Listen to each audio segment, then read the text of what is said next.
Hi అండి, అందరూ నమస్కారం అండి.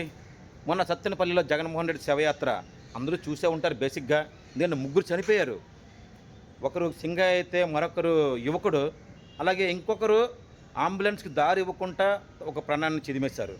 ఇవన్నీ పక్కన పెడితే జగన్మోహన్ రెడ్డి శవయాత్రలో భాగంగా జగన్మోహన్ రెడ్డి కారు చక్రాల కింద నలిగిపోయి ప్రాణాలు కోల్పోయిన సింగయ్య.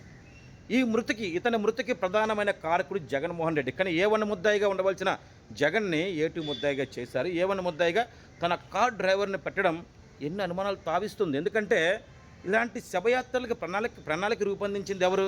జగన్మోహన్ రెడ్డి. కానీ జగన్మోహన్ రెడ్డి కదా ఏ1 ముద్దాయిగా ఉండాలి. ఇలాంటి ప్రశ్నలు ఎన్నో ఉన్నాయి. అయినప్పటికీ కూడా ఇదే సింగయ్య మృతికి ఏ2 ముద్దాయిగా ఉన్న జగన్మోహన్ రెడ్డి సింగయ్య కుటుంబాన్ని తన ప్యాలెస్కి, మంగళగిరిలో ఉన్న తన ప్యాలెస్కి ఏ విధంగా పిలిపించుకొని మంతనాలు జరిపాడో నాకైతే అర్థం కావటం లేదండి. అంటే ఒక ఏ2 ముద్దాయి అదే కేసులో ఉన్న కుటుంబాన్ని పిలిపించుకొని మాట్లాడే వెసులుబాటు రాజ్యాంగం ఇచ్చిందా, లేకపోతే చట్టం ఇచ్చిందా? నాకైతే అర్థం కావటం లేదు.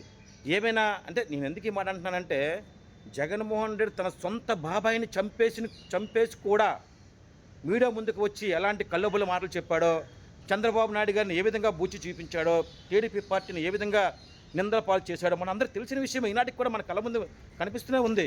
తన సొంత బాబాయి విషయంలోనే అంత రాజకీయం చేశాడు అంటే, సింగయ్య మృతికి సింగయ్య కుటుంబాన్ని ఏ విధంగా ప్రలోభాలకు గురి చేశాడో, ఏ విధంగా బ్లాక్మెయిల్ చేసి ఉంటాడో ప్రతి ఒక్కరికి కూడా చిన్న అనుమానాలు అనేది కలుగుతూనే ఉంటుంది.